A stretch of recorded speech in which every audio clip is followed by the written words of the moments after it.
The night it happened, the house was silent except for the rain. That kind of slow, patient drizzle that makes you feel like the world is holding its breath. I remember the way the shadows bent around the corners, how the sound of my own heartbeat drowned out everything else. It wasn't supposed to go that way. Families are meant to protect you, to pull you close when everything feels like it's falling apart. But that night I learned what silence really means. Not the quiet of peace, but the quiet of being unseen, unheard, unwanted. I stood there at the edge of my own home, feeling like a stranger, like I'd been erased. My mother's voice, cold and clipped, echoed through the hall. My stepfather didn't even look at me. And when the last door shut, when the lock clicked from the other side, I realized I had nowhere left to go. Except him, the one person I had sworn I'd never need. The one person who saw the truth when no one else would. My stepbrother. If stories like this linger with you, if you've ever felt that pull between love and loyalty, between what you owe and what you deserve, then stay. Subscribe, share, and walk with me through this. Because what happened next isn't just my story. It's a story about survival, redemption, and the cost of being saved. The house had a sound to it. Not the kind you could record or name, but something that lived between the walls. It was the sound of footsteps held back, of words swallowed halfway through, of 1,000 moments pretending to be fine. Every night, I could hear it hum softly, that rhythm of restraint, like a heartbeat muffled under layers of plaster and memory. I learned to breathe quietly, to move without echo, to exist only in the spaces no one looked at. It's strange how quickly you can disappear while still standing in plain sight. My mother's laughter had changed after she remarried. It wasn't warm anymore. It was brittle, breaking at the edges like glass under pressure. My stepfather's voice carried the weight of finality. Every sentence from him sounded like a verdict. I was 16 and already tired of tiptoeing around the edges of people who pretended they didn't hate me. Dinner was a performance. Silence was applause. And the space between my room and the kitchen felt like miles of unspoken history. I used to imagine invisible walls growing higher every day, separating us room by room until I could barely see their faces through the fog of everything unsaid. My stepbrother, Daniel, was the only one who didn't play by those rules. He was older by 3 years, distant but not cruel. He had a way of watching people that made them uncomfortable, not because he was judging them, but because he saw too much. He noticed when my fork trembled during dinner, when my voice cracked even though I said nothing was wrong. But he never asked questions, not out loud. He'd just nod slightly, like he already knew the answer. Sometimes I caught him sitting alone on the porch late at night, his face lit by the pale orange of a cigarette ember, looking like someone who'd already lived through too many endings. The house belonged to my stepfather, but it was Daniel who seemed trapped there. He was the ghost that walked the halls while everyone else pretended he wasn't real. My mother never mentioned him unless she had to, and when she did, her tone carried something complicated. Pity mixed with resentment, the sound of someone remembering a promise they never meant to keep. I didn't know what kind of pain lived between them, only that Daniel moved through it like it was something he'd grown used to wearing. There were nights when the walls seemed to breathe, when the arguments between my mother and stepfather became a low thunder through the floors. I used to sit with my back against my bedroom door, clutching my headphones even when no music played. It wasn't the shouting that scared me most. It was the silence that followed. That silence was never empty. It was full of things that couldn't be taken back. Daniel started leaving small things outside my door. A bar of chocolate, a note that just said, "Eat something," a worn paperback with the corner folded down to a page he thought I'd like. He never mentioned it, never expected thanks. It was his way of speaking without breaking the rules of the house. Once, I found a drawing in my notebook I hadn't made. A small sketch of a bird trapped in a cage, its wings half open. I didn't know whether to be grateful or terrified that someone understood me that well. There was one evening, near the end of winter, when the power went out. My mother and stepfather were gone, some dinner or event that didn't include us. The house felt heavier without light, every creak amplified. I found a candle and sat near the living room window, staring out at the rain. Daniel appeared out of the dark, the flame catching the sharp lines of his face. "You okay?"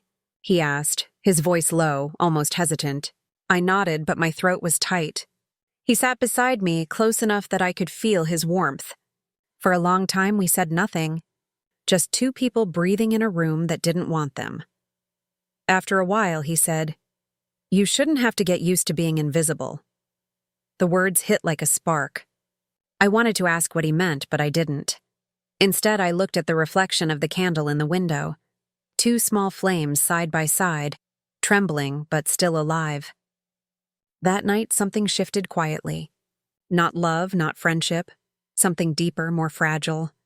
A kind of understanding that doesn't need to be named. From that point on, I started to notice how he moved differently when others were around.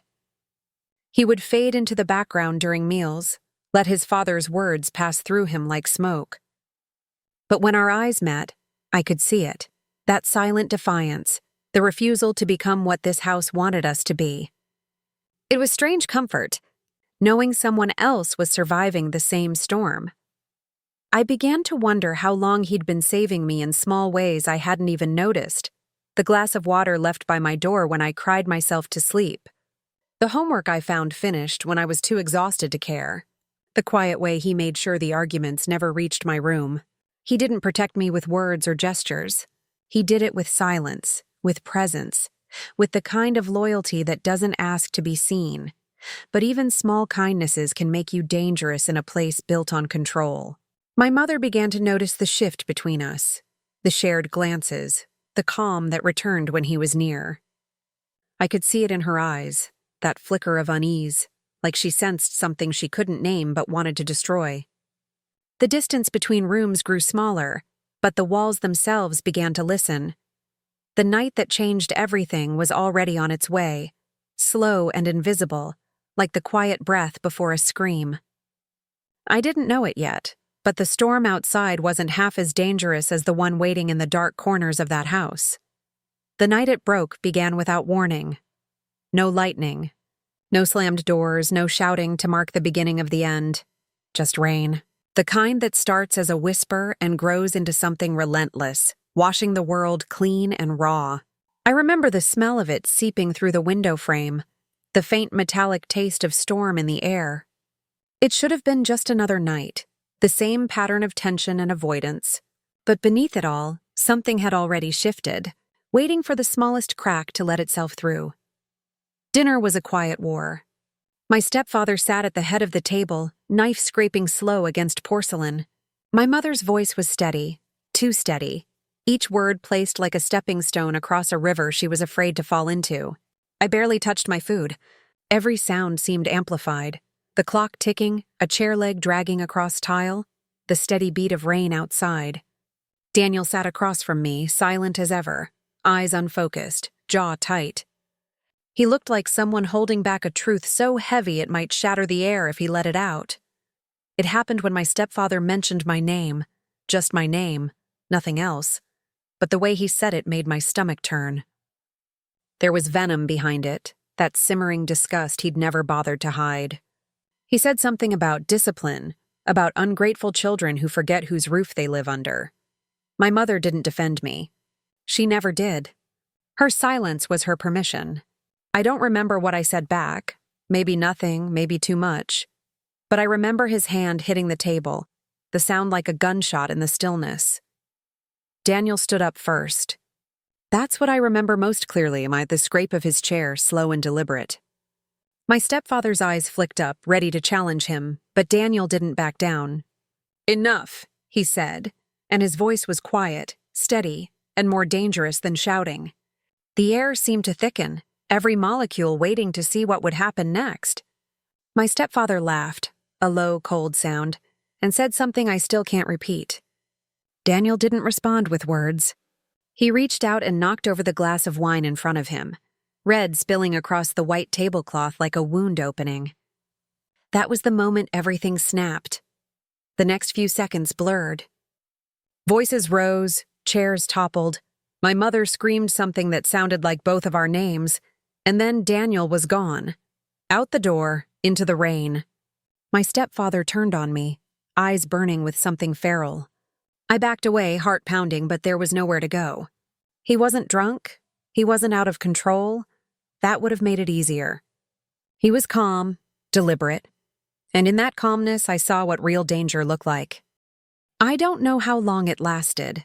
The shouting, the threats, the way he cornered me with words sharp enough to cut. I just remember the front door bursting open again, rain rushing in, and Daniel standing there like a shadow pulled back from the storm. His hair was soaked, his hands trembling, but his eyes were cold and clear. He didn't ask what happened. He didn't need to. He crossed the room, put himself between us, and said in a voice I'd never heard before, "Touch her again, and you'll never touch anything again." The world froze. My mother gasped. My stepfather's face went pale, and I couldn't move. For a second, I saw what courage looks like when it's been beaten into silence for too long. It isn't loud. It isn't pretty. It's the quiet defiance of someone who's had enough. My stepfather tried to speak, but the words died before they reached his mouth. He turned away, muttering something about ungrateful bastards, and disappeared down the hall. My mother followed him, her voice trembling, torn between fear and shame. Daniel turned to me, rain dripping from his hair onto the floor.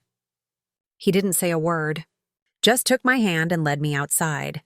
The cold hit instantly, that biting kind of cold that makes your skin ache, but I didn't let go. We stood under the awning, breathing hard, the sound of rain swallowing everything else. I could feel his pulse racing through his hand, steady and alive. For the first time, I realized how much he'd been carrying, how much of himself he'd given away just to keep me safe. We didn't speak for a long time. The storm moved around us, lightning flickering across the wet glass of the windows, thunder rolling through the distance like something ancient and inevitable. When he finally spoke, his voice was barely above a whisper. "You don't deserve this," he said. "Any of it." "I don't know where to go," I said, and it came out broken, smaller than I meant it to. He looked at me then, really looked at me, and something passed between us, something that didn't need a name. "Then stay," he said quietly, "as long as you need to." We ended up in the small guest room at the back of the house, the one no one used because it was too cold in winter. He found blankets, lit a candle when the power flickered, and sat beside me on the floor. I couldn't stop shaking, not from fear anymore, but from release. Everything I'd held in for years came pouring out. The loneliness, the shame, the exhaustion. And through it all, he didn't interrupt. He didn't offer empty words. He just listened. The kind of listening that feels like being seen for the first time. Outside, the rain kept falling. Inside, the world we knew was ending. I didn't know what would come after, what my mother would say, what my stepfather would do. But in that fragile silence, sitting beside the one person who refused to let me disappear, I knew one thing for certain: nothing would ever be the same again. The storm outside began to ease, the rain softening to a whisper. Somewhere deep in the house, a door slammed. The quiet that followed wasn't peace. It was the sound of everything beginning to unravel. Morning arrived like an afterthought, gray and uncertain, as if even the sun was hesitant to touch the house after what had happened. The rain had stopped, but the air still carried its dampness, that heavy metallic scent of a night that had seen too much. I woke on the floor of the guest room, cocooned in a blanket that smelled faintly of cedar and smoke. Daniel was gone, though the indentation in the carpet where he'd been sitting was still visible, a quiet proof that he had stayed until dawn.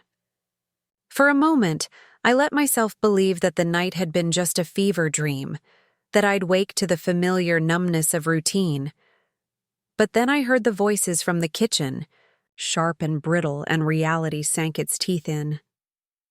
My mother's voice cut through the walls first, trembling not with fear but with anger. She was saying my name again and again, each repetition more fractured than the last. My stepfather's tone was lower, restrained, but there was a weight behind it, the kind that makes you brace without knowing why. I didn't want to go down there, didn't want to face the aftermath of what had already broken, but I also couldn't hide forever. The house had eyes now. Every creak in the floorboards felt like it was watching me. When I finally stepped into the kitchen, they both turned. My mother's face was pale, her lipstick smudged like a bruise. My stepfather looked composed, too composed, the kind of calm that hides the cracks underneath. Between them sat Daniel, silent, his hands folded, his gaze fixed somewhere far beyond the table. It wasn't the look of defiance anymore. It was something else. Resignation, maybe. Or guilt. "What happened last night?" my stepfather began, his voice smooth as glass. "Will not happen again." The way he said it, as if it had been a misunderstanding, as if violence was a matter of etiquette, made something inside me recoil. My mother nodded, not at me but at him, and I understood. They had already rewritten the story. I wasn't a victim. I was the problem. Daniel wasn't a savior. He was the disruption. "I think it's best if you stay out of sight for a while," my mother said quietly, her eyes darting toward him but never quite meeting mine. It was the tone of someone making peace with a decision they didn't want to own. Daniel didn't respond. He just stood up, walked past me without a word, and left the room. The sound of the back door closing felt final. For days afterward, the house existed in fragments. Meals eaten in silence. Rooms avoided. Footsteps that stopped whenever another began. My mother pretended everything was fine, humming softly as she cleaned, though the sound was hollow, like a ghost rehearsing the idea of normalcy. My stepfather busied himself with work, leaving earlier, returning later, the distance between us measured not in words, but in indifference. And Daniel, he stayed invisible.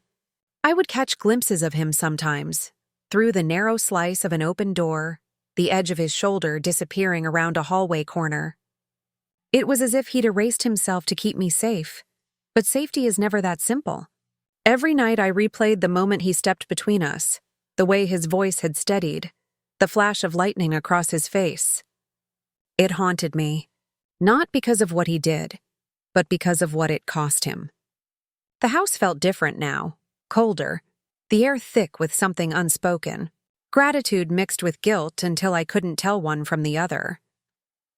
One evening, about a week later, I found him sitting by the window in the upstairs hallway. The last light of sunset painted the side of his face in gold. He didn't turn when I approached. For a long moment, I just stood there, unsure what to say. The silence between us had become its own language. Finally, I said, "You shouldn't have done it." He let out a slow breath, almost a laugh. "If I hadn't, would you still be here?" His tone wasn't accusatory, just tired. The kind of tired that settles deep in the bones. I didn't answer. I couldn't. He looked out the window again, eyes tracing the horizon. "They'll never see you the way you deserve to be seen," he said quietly. "People like them. They need someone to blame so they don't have to look at themselves." He turned then, and for the first time, I saw the bruise near his collarbone, dark and blooming. He noticed my eyes flicker toward it and shook his head. "It's nothing," he said, but it wasn't nothing. It was the truth made visible. After that night, we began to share small, stolen moments, whispers in the dark, quiet meals at opposite ends of the same table. There was no plan, no promise, just an unspoken understanding that neither of us was ready to let go. We were both carrying something too fragile to name, something that existed only because no one else could see it. It wasn't love, not yet. It was the shadow of love, a kind of desperate loyalty that grows in the cracks of broken things. But even shadows leave traces. My mother's suspicion grew sharper, the way her gaze lingered when she passed us in the hall. The sudden questions, where I'd been, who I'd spoken to. I could feel the walls tightening again, the house preparing to swallow us whole. And yet I couldn't stay away from him. He was the only thing that still felt real, the only proof that I hadn't imagined everything. One night, when the air felt too heavy to breathe, I found him in the same place, the porch where he'd once stood in the rain. He looked up at me, eyes reflecting the dim porch light, and said softly, "They'll never forgive me for choosing you." The words sank into me like stones dropped into still water. Then let them hate us, I said before I could stop myself. My voice shook, but I meant it. He smiled faintly, that rare, almost invisible smile that made him look like the boy he must have been once, before the house. Before the silence, before me. He didn't answer, but his hand brushed mine just for a second. Enough to remind me that we were still here.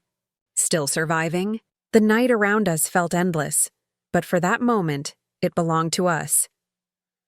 Inside, a light flicked on, my mother's silhouette crossing the hallway. The world we'd built in the dark began to tremble. We both knew what came next. The truth was no longer something we could hide. And as the door creaked open behind us, I realized that survival always demands a price. Ours was about to come due. The story of what happened that night didn't stay inside the house for long. Secrets never do. They leak through walls, through glances, through the cracks in people's voices when they lie to protect themselves. By the end of that week, the whispers had begun. At the school, in the grocery store, on the edge of phone calls my mother thought I couldn't hear. They said my name like it was a warning, said his name like it was a curse. No one spoke the truth, but everyone seemed to know a version of it. And in their hands, the truth twisted into something unrecognizable. At home, the air felt poisoned. My mother stopped speaking to me altogether. She moved through rooms like a ghost, touching furniture but never touching me. My stepfather carried himself with that smug calm of someone who had already rewritten the narrative in his favor. He was the wounded patriarch now, the man whose family had fallen apart under his roof. He wore pity like a tailored suit. And Daniel became the invisible one again. Only this time it wasn't by choice. He had moved out to the shed behind the house, the one my stepfather used for storage. No one told him to, not directly, but it was understood. I'd watch from my window at night as he sat by the dim glow of a single bulb, head bent over a sketchbook, his shadow stretching long and thin across the floorboards. It wasn't punishment. It was exile. I tried to see him, to talk, but every time I stepped outside, my mother's voice would stop me. "Leave it," she'd say. "You've done enough." The words stung more than I expected. It wasn't anger in her voice anymore. It was disappointment. The kind that makes you feel smaller than you ever thought you could be. The rumors grew crueler. Someone said Daniel had hurt me. Someone else said I had seduced him. The story shifted daily, fueled by the quiet thrill of scandal. People don't need the truth to feel righteous. They just need a villain. And now, we were both playing the part. Daniel avoided me for days, maybe to protect me, maybe because he couldn't bear to look at what the world had made of us. But I couldn't stay away. One evening, I found myself standing outside the shed, the sky bruised with the last light of sunset. I hesitated before knocking, afraid of what I might find, afraid that he might not answer. He did. He opened the door, and for a second, neither of us spoke. The air smelled like rain and oil, the floor littered with half-finished sketches. His eyes looked darker than I remembered, heavy with something beyond exhaustion. "You shouldn't be here," he said quietly. "I don't care," I answered, and I meant it. He stepped aside, letting me in. The space was small, colder than I expected, but it felt more like home than the house ever did. On the table sat a drawing, the two of us standing on opposite sides of a door. Between us, a faint line of light. I traced it with my finger. "You still draw," I whispered. "It's the only way I know how to keep things from disappearing," he said. His voice cracked slightly on the last word. We sat in silence for a long time, the quiet between us thicker than words. Then he said, "They're saying things about you." "I know. I could fix it," he said. "If I told them everything. If I told them what He stopped, jaw tightening. "But that would destroy her. And I can't do that to her." I looked at him then, really looked. The boy who had once stood between me and the storm was now standing between me and the world. And I realized that saving me had become his burden, one that grew heavier every day. "Maybe some things are meant to be destroyed," I said softly. He shook his head. "Not her. Not yet." For the first time, I felt something colder than fear. It was understanding, the kind that settles in your bones when you realize that survival doesn't always mean winning. Sometimes it just means carrying what others can't. Days passed. Weeks, maybe. Time blurred in that strange way it does when everything feels temporary. Daniel's presence in the house faded to rumor. My mother began attending church again, always dressed in mourning colors, as if she were grieving a daughter who hadn't died yet. My stepfather pretended kindness, offering half smiles and apologies that tasted like ash. I learned to play along. Pretending became easier than resisting, but every night, I'd catch a glimpse of light from the shed, that single, fragile glow that told me he was still there, still drawing, still breathing through the silence. I clung to it the way you cling to the faint hum of life after a tragedy. It became my heartbeat, my proof that I wasn't completely alone. One night, I finally couldn't stand it anymore. I walked out into the dark, barefoot, the grass cold and wet beneath my feet. When I opened the shed door, he didn't look surprised. He just said, "You shouldn't have come," though this time there was no conviction in it. "I had to," I said. "They're erasing us." He closed the sketchbook, eyes meeting mine. "Then let them," he whispered. "They can't erase what they never saw." There was a kind of peace in that moment, tragic and small but real.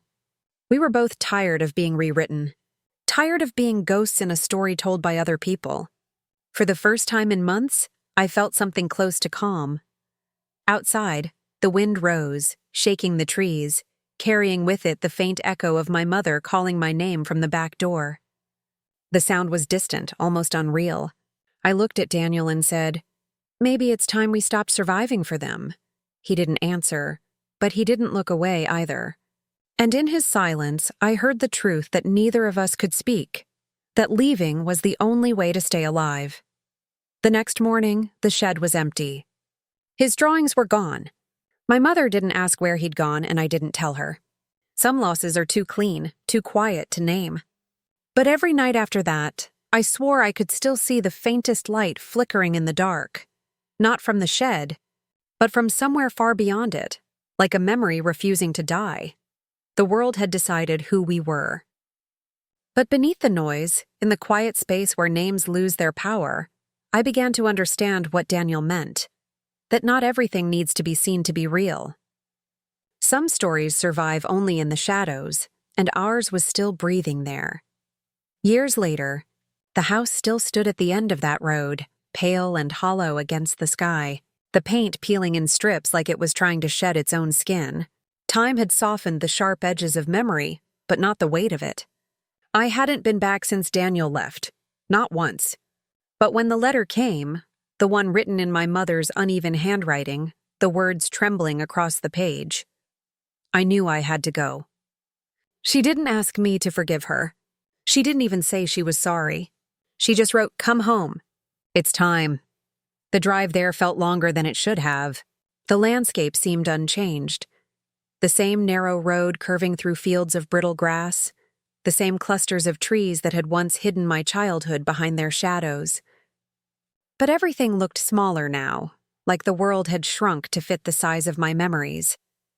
The closer I got, the heavier the silence became, pressing against the windows, filling the space where music should have been. When I reached the house, I sat in the car for a long time before stepping out. The air smelled of rain again, faint but familiar. The front door was unlocked, just as it had been the night it all broke apart. Inside, the rooms felt emptied of something invisible, like the ghosts had finally grown tired and left. My mother was sitting at the kitchen table, the same table that once held our quiet wars. Her hair had turned gray, her hands thinner, but her eyes were exactly the same, distant, searching for something that wasn't there. "You came?" she said. Her voice was softer than I remembered, stripped of its sharpness. "I wasn't sure I would," I answered. She nodded slowly, as if that made sense. There were no tears, no apologies waiting in the air between us. Just the quiet understanding of two people who had already said everything that mattered by not saying it at all. We talked about small things first, the town, her health, the neighbors. She told me my stepfather had passed away the previous year. There was no grief in her tone, only a kind of relief she didn't bother to hide. The man who had once controlled every sound in this house was gone, and yet, the echo of him lingered. It was in the careful way she spoke, the way her hands flinched when a cabinet door slammed too hard. When I asked about Daniel, her face changed. The color drained from it, and for a long moment she said nothing. Then quietly she whispered, "He wrote once." After he left? Said he was fine, that he needed to start over. I didn't answer. She looked up then, and in her eyes I saw the hollow space where regret had been growing all these years. "You remind me of him," she added, her voice almost breaking. "The way you look when you're thinking." He used to stare out that same window for hours. I turned toward it, half expecting to see his reflection there. For a heartbeat, I thought I did. The outline of him, older maybe, leaning against the glass, still watching the rain. But it was only me, just a trick of light and memory. That night, I couldn't sleep. I wandered through the house, each room heavy with what used to be. The hallway where I'd once pressed my ear against the door to listen for danger. The living room where Daniel had stood between me and everything that tried to break me. The guest room where the candlelight had flickered against his face the first time he said, "I shouldn't have to be invisible." It was all still here, but quieter now. The kind of quiet that feels like closure rather than fear. In my old room, the wallpaper was peeling, revealing the faint pencil marks of my height scrawled along the wall. I touched them lightly, tracing the lines, remembering how Daniel had once teased me for being too serious, for measuring everything as if growing taller could somehow fix the world. On the windowsill sat something small, a folded piece of paper, yellowed with age. My hands trembled as I opened it. Inside was a sketch, 2 figures standing under a storm, one holding the other's hand. Beneath it, a single line of handwriting I recognized instantly. "You were never invisible." I don't remember how long I stood there staring at that note. The weight of years pressed down on me, and for the first time I let myself cry. Not for what happened, but for everything that never had the chance to become something else. When morning came, the light spilled into the house in a way it never had before. My mother was still asleep, her breathing shallow but steady. I left the note on the kitchen table beside a cup of coffee I knew she'd find cold by the time she woke. Then I walked out to the shed. The door creaked open easily, though the hinges protested. Dust floated in the air like ghosts made visible. The sketches were gone, but the faint outlines remained on the walls, impressions of faces, of hands, of wings. It felt like stepping into a memory still alive with breath. Outside, the sky was clear. I stood there for a long time, feeling the wind move through the grass, carrying the scent of rain that had already passed. I thought about Daniel, where he might be now, what kind of life he'd built beyond the edges of this story. Maybe he found peace somewhere far from here, a place where the past couldn't reach him. Maybe he forgot. But deep down, I knew he hadn't. People like us don't forget. We just learned to live around the ache. Before I left, I closed the shed door gently and whispered, "Thank you." It wasn't enough, but it was all I had. As I drove away, the house disappeared in the rearview mirror, swallowed by the morning light. For the first time, I didn't feel like I was running. The road stretched ahead, endless and open, the air clean and sharp with possibility. They say time heals, but that isn't true. Time doesn't erase the pain. It teaches you how to carry it without breaking. It teaches you that survival isn't about forgetting who saved you. It's about becoming the person who no longer needs saving. And somewhere, in that quiet after the storm, I finally understood. My stepbrother didn't just save me from them. He saved me from disappearing into who they wanted me to be. That was the kind of love that leaves no scars, only echoes. And as the wind rushed through the open window, I let the echo stay.